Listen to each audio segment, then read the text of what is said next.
کہ دنیا کی زندگی بہت تھوڑی ہے، اصل زندگی شروع ہونے والی ہے مرنے کے بعد جب دوبارہ زندہ کیا جائے گا تو اللہ تعالیٰ پھر دوبارہ موت نہیں دے گا، ہمیشہ ہمیشہ کی زندگی ہوگی۔ اس زندگی میں وہ لوگ کامیاب ہوں گے کہ جنہوں نے دنیا میں رب چاہی زندگی گزاری ہوگی، من چاہی کو چھوڑ دیا ہوگا۔ اللہ تعالیٰ قیامت کے دن ان سے اپنی رضا کا اعلان فرمائیں گے اور جنت میں داخل فرمائیں گے۔ جہنم سے جو بچ گیا اور جنت میں داخل ہو گیا، اللہ تعالیٰ فرماتے ہیں کہ یہ شخص کامیاب ہے۔ کامیابی کا معیار ہمارے نزدیک کچھ اور ہے۔ جو دنیا دار لوگ ہیں تو دنیا مل جائے تو ہم سمجھتے ہیں یہ کامیابی ہے، تجارت اچھی ہو گئی تو ہم سمجھتے ہیں کامیاب ہو گئے، اور تنخواہ اچھی ہے، دنیا کی ضروریات ہماری پوری ہو رہی ہیں تو ہم سمجھتے ہیں ہم کامیاب ہو گئے۔ اللہ تعالیٰ شانہ جس کو کامیابی فرماتا ہے وہ یہ فرماتا ہے فَمَنْ زُحْزِحَ عَنِ النَّارِ وَأُدْخِلَ الْجَنَّةَ فَقَدْ فَازَ وَمَا الْحَيَاةُ الدُّنْيَا إِلَّا مَتَاعُ الْغُرُورِ۔ دنیا کی تو اللہ نے یہاں پہ نفی فرما دی ہے۔ اللہ فرماتے ہیں کہ جو جہنم سے بچا لیا گیا اور جنت میں داخل کر دیا گیا، تحقیق کہ وہ کامیاب ہے۔ وَمَا الْحَيَاةُ الدُّنْيَا إِلَّا مَتَاعُ الْغُرُورِ۔ دنیا تو ایک دھوکے کی جگہ ہے، تو دنیا کے دھوکے کو سمجھ گیا اور آخرت کی زندگی کو اس نے حقیقی زندگی سمجھ لیا، یہ انسان سمجھدار ہے۔ قیامت کا منظر پچھلے جمعے بیان ہو رہا تھا، میں وہیں سے بات آگے بڑھانے کی کوشش کرتا ہوں۔ دیکھیے، قبر حشر، موت، قبر حشر، جنت دوزخ، یہ غیب کی چیزیں ہیں، مغیبات ان کو کہتے ہیں، مغیبات۔ ان کا تذکرہ جتنا بھی کریں گے ہمارے یقین میں اضافہ ہوگا، ہمارا استحضار بڑھے گا۔ استحضار بڑھے گا کیا مطلب؟ میں جب کوئی لفظ مشکل استعمال کرتا ہوں نا، مجھے حاجی صاحب کی بات یاد آ جاتی ہے، حاجی دین محمد صاحب کی، کہ آسان الفاظ استعمال کیا کریں۔ میں غور کرتا ہوں، مجھے کوئی نصیحت کرے نا تو میں اس میں غور کرتا ہوں کہ میں واقعی ایسی بات تو نہیں ہے کہیں بے دھیانی میں ایسے الفاظ استعمال کرتا ہوں جو مخاطب کی سمجھ میں نہ آ رہا ہو۔ ایک مخاطب ہوتا ہے لفظ اور ایک مخاطب ہوتا ہے۔ میں مخاطب ہوں آپ سے، آپ مخاطب ہیں، تو آ کے اوپر زبر، یہ زیر زبر سے نا اتنا فرق پڑتا ہے، فاعل اور مفعول کا فرق پڑتا ہے۔ مخلص ایک لفظ ہوتا ہے، مخلص۔ مخلص وہ ہوتا ہے کہ جو اخلاص اپنے اندر پیدا کرے وہ مخلص ہوتا ہے، اور مخلص وہ ہوتا ہے کہ جس کو اخلاص دیا گیا ہو۔ فاعل اور مفعول کا فرق ہے، اس لیے عربی یہ عربی ہے، یہ اردو زبان نہیں ہے۔ قرآن پاک کو سیکھ کر پڑھنا چاہیے، اتنا معنی کا فرق پڑ جاتا ہے، فاعل اور مفعول میں کتنا فرق ہے۔ تو مخاطب میری بات کو سمجھ رہا ہے یا نہیں سمجھ رہا ہے، اس کا تم مخاطب کو خیال رکھنا چاہیے۔ تو اس بات کا استحضار پیدا ہو کہ مجھے اللہ کے سامنے پیش ہونا ہے۔ کیا مطلب؟ دھیان رہے اس بات کا، خیال رہے اس بات کا کہ مجھے اللہ کے سامنے پیش ہونا ہے۔ جب انسان قبر حشر کا تذکرہ کرتا ہے اور سنتا ہے تو اس کے ذہن میں اس کا تصور آتا ہے کہ مجھے قبر میں جانا ہے، تو قبر میں منکر نکیر آئیں گے اور مجھ سے سوال کریں گے۔ اگر میرا باطن بنا ہوا ہوگا، میرے اعمال سدھرے ہوئے ہوں گے، تو قبر میں اللہ تعالیٰ شانہ جنت کا بچھونا بچھائے گا، نماز بڑی حسین و خوبصورت شکل میں دائیں جانب آ کر کھڑی ہو جائے گی، روزہ بائیں جانب بڑی حسین شکل میں آ کر کھڑا ہو جائے گا۔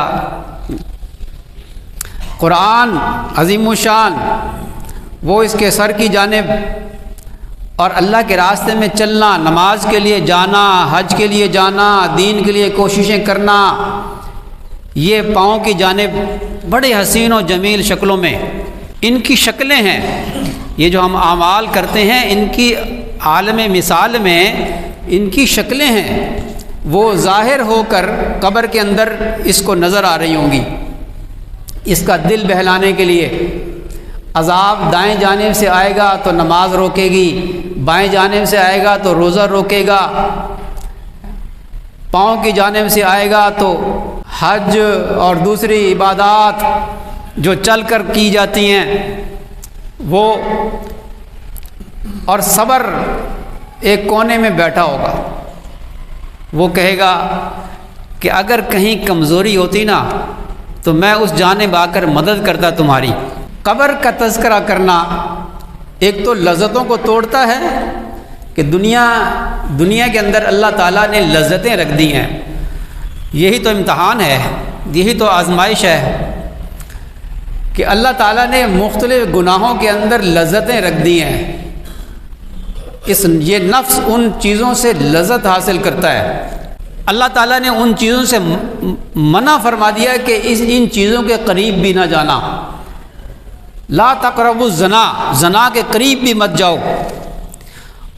قریب بھی مت جاؤ، یعنی کیا مطلب؟ ایسے اسباب بھی اختیار نہ کرو کہ جن اسباب کو اختیار کرنے سے انسان اس بدفعلی کے اندر مبتلا ہوتا ہے۔ مثال کے طور پہ انسان گانے سنتا ہے، موسیقی سنتا ہے، یہ موسیقی، یہ گانے، یہ زنا کا منتر ہے۔ تو اس حکم میں کانوں کے ذریعے سے لذت حاصل کرنا، عورت کی آواز سے محظوظ ہونا، لذت حاصل کرنا، اس کی ممانعت بھی آ گئی، اور آنکھوں سے بد نظری بھی آ گئی کہ بد نظری بھی مت کرو۔ جب تم کسی غیر محرم کو دیکھو گے تو نفس اس کی چاہت کرے گا، آنکھوں کی بھی حفاظت کرو۔ تو لا تقربوا الزنا کا کیا مطلب ہے کہ زنا کے قریب بھی نہ جاؤ، کانوں سے بھی ایسی بات نہ سنو کہ جس کی وجہ سے انسان کے اندر زنا کا داعیہ پیدا ہو، آنکھوں سے بھی مت دیکھو کہ جس سے اس گناہ کا داعیہ پیدا ہو، اور زبان سے بھی ایسی بات مت کہو کہ جس سے زنا کا داعیہ پیدا ہو، اس گناہ کا داعیہ پیدا ہو۔ یہ مطلب ہے لا تقربوا الزنا، زنا کے قریب بھی مت جاؤ۔ اتنی سخت ممانعت ہے کہ علماء نے لکھا ہے کہ اگر پڑھانے والا استاد وہ حسن بصری ہو اور پڑھنے والی رابعہ بصریہ ہو، تب بھی شریعت نے اجازت نہیں دی کہ وہ بغیر پردے کے اور بغیر کسی محرم کے ایک دوسرے کو پڑھا سکیں، اس لیے کہ اللہ تعالیٰ نے حکم دیا ہے لا تقربوا الزنا، ایسے اسباب بھی پیدا نہ کرو، اختیار نہ کرو کہ جس کی وجہ سے انسان اس گناہ میں مبتلا ہوتا ہے۔ طلباء مجھ سے پوچھتے ہیں یہ مسئلے، جو یہ مخلوط تعلیم جن کے ہاں ہوتی ہے نا، جہاں کالجوں میں یونیورسٹیز کے اندر مخلوط تعلیم ہوتی ہے، وہ مسئلے پوچھتے ہیں۔ جس نے مسئلہ پوچھنا ہو نا تو مسئلہ مفتیان کرام سے پوچھا کرے اور پوچھ کر چلیں علماء سے۔ بعض جگہوں پہ مجبوری ہوتی ہے، کلاس ہوتی ہے، تو وہاں کیسے اپنی نظروں کی حفاظت کرنی ہے، یہ چیزیں سیکھنے والی ہیں۔ بہت سے گناہ ایسے ہوتے ہیں کہ انسان ان گناہوں کی وجہ سے عبادت کی لذت سے محروم ہو جاتا ہے۔ ان میں سے ایک گناہ یہ نگاہوں کی حفاظت نہ کرنا، بد نظری کرنا۔ قل للمؤمنین یغضوا من ابصارہم، آپ ان کو فرما دیجئے، اللہ فرما رہے ہیں یغضوا من ابصارہم، اپنی نگاہوں کو نیچے رکھا کریں، جھکا کے رکھا کریں۔ وَيَحْفَظُوا فُرُوجَهُمْ، اور اسی کے ساتھ اللہ نے فرمایا کہ اپنی شرمگاہوں کی حفاظت کیا کریں۔ جی ہاں، جب نظروں کی حفاظت کریں گے شرمگاہ کی حفاظت ہوگی۔ اور یہ بد نظری کا گناہ ہمارے معاشرے میں بہت زیادہ ہے، بہت زیادہ ہے۔ اس لیے آج کل مشائخ یہ فرماتے ہیں کہ جو آج کے دور میں نظروں کی حفاظت کر لے وہ ولی اللہ ہے۔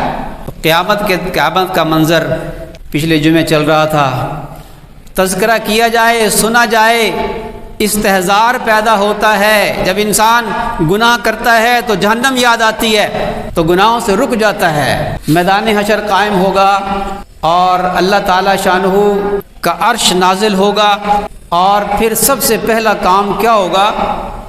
وہ جہنم کو میدان حشر کے قریب لایا جائے گا۔ وَبُرِّزَتِ الْجَحِيمُ لِمَنْ يَرَى فَأَمَّا مَنْ طَغَى وَآثَرَ الْحَيَاةَ الدُّنْيَا فَإِنَّ الْجَحِيمَ هِيَ الْمَأْوَى۔ جہنم کو لایا جائے گا تاکہ محشر والے دیکھ سکیں، محشر والے سامنے دیکھیں گے۔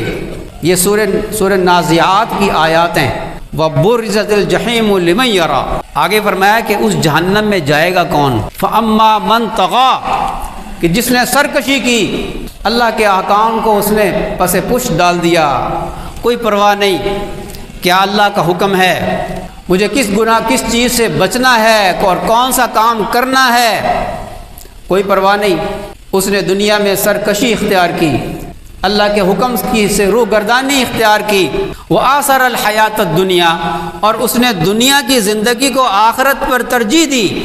ہم اس میں غور کیا کریں، قرآن پاک کی ہم تلاوت کرتے ہیں، ماشاءاللہ جو حضرات تشریف لاتے ہیں یہاں جمعہ پڑھنے کے لیے، نمازیں پڑھنے کے لیے، تو آپ یقیناً تلاوت کرتے ہوں گے، تلاوت بھی کیا کریں اور قرآن پاک میں غور و فکر بھی کیا کریں، اس کا معنی بھی۔ وَلَقَدْ يَسَّرْنَا الْقُرْآنَ لِلذِّكْرِ فَهَلْ مِن مُدَّكِرٍ، اللہ فرماتے ہیں کہ ہم نے اس قرآن کو آسان کر دیا نصیحت کے لیے۔ فَهَلْ مِن مُدَّكِرٍ، کوئی ہے اس میں تدبر کرنے والا، غور کرنے والا؟